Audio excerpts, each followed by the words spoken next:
Raider Nation, what's going on? You're watching the Raiders Report, and coming up here on today's show, we're going to be going through the Raiders 2022 NFL Draft grades. We're going to go through every single pick that the Silver and Black ended up making in a crazy NFL draft. And today's show is presented by Panda Supps. I'm repping their t-shirt, and if you guys want to go ahead and get your hands on some awesome workout supplements, it's pandasupps.com. Code is draft for 35% off. Even if you're not into working out, I've been drinking enough with y'all for the last 3 days. You want to make sure you can cure a hangover? You take a scoop of the BCAAs. You want to boost your immune system? You take a scoop of the greens, which I'm now realizing is basically see-through because of the green screen, but it's all good. So what we're going to do here now is we're going to go through each and every pick, give you some analysis, and then I'll go ahead and give you the grade as well. Let's go to the Raiders' first pick of the draft this year, and I'm not considering Davante Adams, though. I love me some Davante. I'm going to go here with round 3, pick number 90. It's Dylan Parham, the offensive guard from Memphis, 23 years old, standing in at 6'2", weighing in at 311 pounds. If you like versatility on the offensive line, you're going to like Parham a lot. In terms of some of his pro combine numbers, the 4.93 40 is actually pretty impressive for somebody who is this big. Also, you got the shuttle run of 4.7, the 3-cone of 7.78, and then the 10-yard at 1.66 can get off the line. Pretty impressive there. But one of the things that I love that Parham could do is he's going to be able to step in right away, not be a starter. At least I don't see him as a starter. Maybe the Raiders do, but he's going to compete with Denzel Good. He's going to compete with Andre James, Alex Leatherwood, something that I continue to say on my live show. The Raiders organization does not owe any of these guys anything as it currently stands. Yes, they brought back Illuminor and Brandon Parker, but if they believe Parham's better than Leatherwood, Andre James, Denzel Good, John Simpson, I'll say right now, he's got a decently chance to start. So every single player, I am going to ask you this question.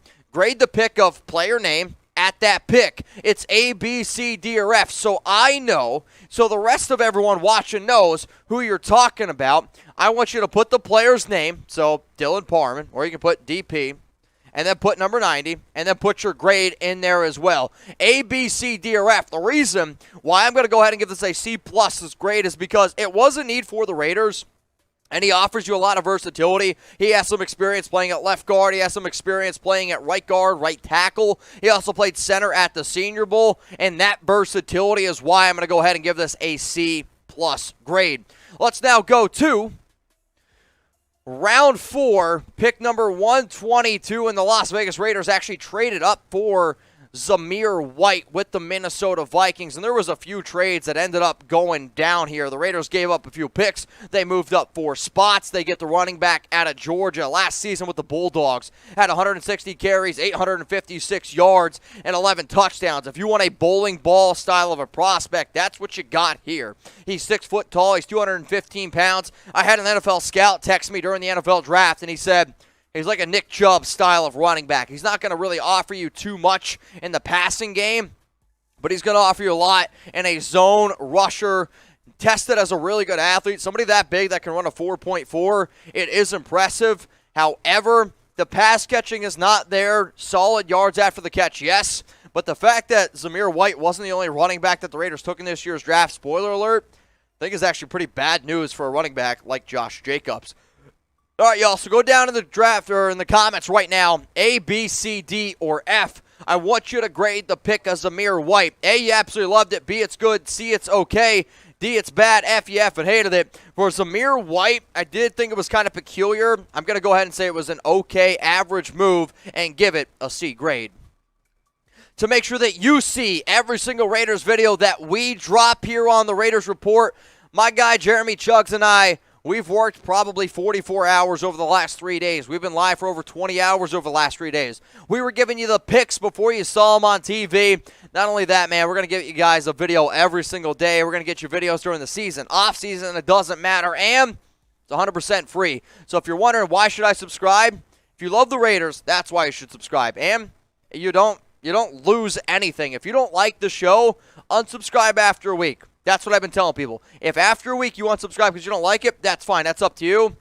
I'm going to guarantee you that you like it. That one's for just win babies. Let's go to the very next pick here at 126. So remember, the Raiders, they traded up for Zamir White at 122, which is funny because they traded up with the Minnesota Vikings. Then they ended up trading up again with Minnesota, where what they ended up doing was they gave the Vikings 165 and 169, and then they ended up getting picks 126. So for a guy like Farrell, he's a big old boy, and he's a big old massive lineman. If there's one takeaway that I have from the Raiders in this year's draft, they've maybe have heard me say that I believe that the NFL is still won in the trenches. They went offensive line, they went defensive lineman, and they're trying to win in the trenches. He generated a surprising amount of pressures for someone for his size. Doesn't play as strong as he looks at times, but Tom Downey is his number 113th overall ranked prospect, and the Raiders got him at 126. He's 6'4", he's 330 pounds, 45 tackles last season for the Tigers, 2 sacks, 0 forced fumbles, and you're able to add him on the interior, which I definitely think was one of the biggest Raiders' needs on the defensive side of the football. So the theme of today's show is grades. And so I know who the hell you're talking about. Type NF down in the comments, put a colon, and then go ahead and give me your grade. Out of all the players that the Raiders went ahead and picked, this is probably my favorite one. I'm going to go ahead and I'm going to give it a B+ grade. So far we had Dylan Parham, Zamir White, Neil Farrell Jr., and then the Raiders, the next pick coming up for them would have been round 5, pick 164, but because of all the trades that they made, and actually right before the Raiders were getting ready to pick again, the Los Angeles Rams, they made a trade with them. At pick number 164, the Raiders go ahead, they trade back to 175. They pick up an extra 7th-round pick at 238, which we will talk about here in a second. And the Raiders, they go ahead and they select another defensive tackle. This guy's out of Tennessee. And I'll tell you what, man, this is a player who I've talked about at long lengths, Matthew Butler. He was a player who came in on a pre-draft visit. You guys are going to like his motor. He's got really good hands. He uses them well. His coaches, they can't stop speaking enough about him. They keep saying he's intelligent. Tom said he makes his money in the run game, but he's not a real pass rush threat. I'm going to disagree with that. I see him being somebody who has some pass rush ability at 6'3", 300 pounds, 23 years old, the volunteer last season. 47 tackles, 5 sacks, 1 forced fumble. So what do the Raiders do? Back-to-back picks here in round 4 and in round 5. They go ahead, they select Matthew Butler, they select Neil Farrell Jr., and those guys are going to be going ahead. They're going to be competing with some other defensive linemen on the interior. So grade the pick, A, B, C, D, or F. Butler's a good pick, and yes, he is going to compete with Bilal Nichols. He's going to go ahead, he's going to compete with Jonathan Hankins, Andrew Butler, or Andrew Billings, I'm trying to think Kyle Petco, all the defensive linemen we have right now. I'm going to go ahead and give this a B- grade, but another pick that I thought was good, but I can't go ahead and say that it was an absolutely great pick. Now, again, guys, today's show presented by Panda Sups, and I'm trying to make sure that you guys are staying healthier, especially after the past few days that we've had together. If you want to get one of the best deals that I've ever had on this show, listen the hell up. You can go to chatsports.com/draftstack where you can get the cuts, the BCAs, the greens, the burn, and the shaker. Yes, this shaker from Panda Sups, and it's actually going to be saving you $139. Or you can just go ahead, you can scan this QR code, which you see right here. Usually, all those products that I just showed are a total value of $238. However, you scan this code, or you go to that link below, both available to y'all in the links and the comment section of today's video. Use code Mitch at checkout. Instead of paying $238, you're going to pay $99. So I'm going to save you $139 on that value. Scan the code, click the link, get set up. Shout out to Panda Sups. Let's now go to round 7. Pick number 238. The Raiders, they go ahead and they take Thayer Munford, the offensive lineman from Ohio State.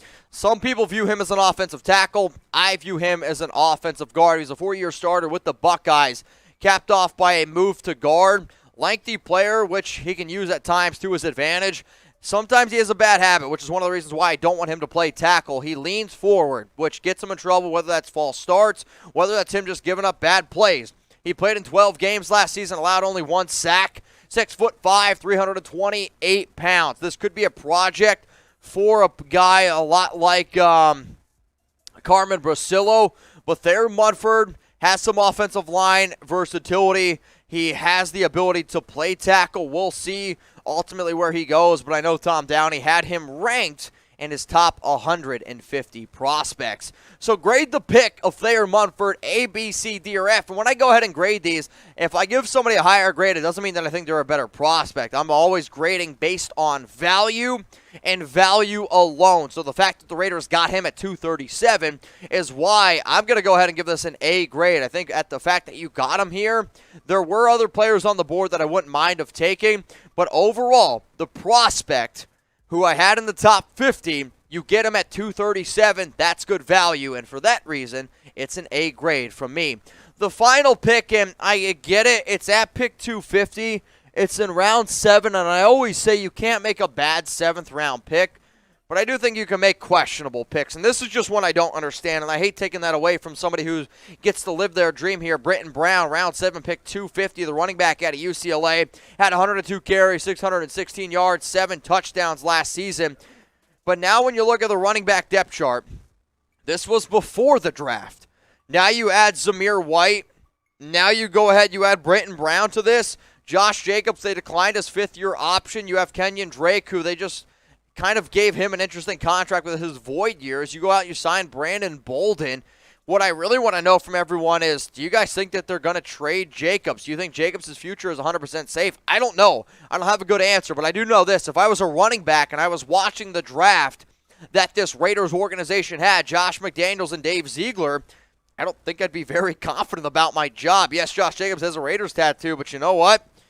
We just got to be able to face the facts here and look at it. The Raiders took 2 running backs. So round 7, 250, it was Brittain Brown. So what I want to know from all y'all watching right now, and when I was live, this was definitely the pick that a lot of people were like, really? Are you sure? Yes, I'm sure. I tweeted it out. We had it out there. Grade the pick, A, B, C, D, or F. Let me know what y'all are thinking. Remember, you got to put the first name, and then you got to go ahead and put the grade. I get it's the 7th round. I don't get it, though. I'm going to go ahead and I'm going to give it a D grade. If this wasn't the 7th round, I'd give it an F. I thought there were other players out there that just simply made a lot more sense. If Brown turns out to be a halfway decent player, I'll say I was wrong. But based on need, based on just, if you take a quarterback, let's say in round 7, let's say Carson Strong, who didn't get drafted, you could probably trade him next season. Let's say for a 5th round pick, upgrade. Nobody's ever going to give you anything for a running back in the 7th round, so I really don't think your upside is all that there.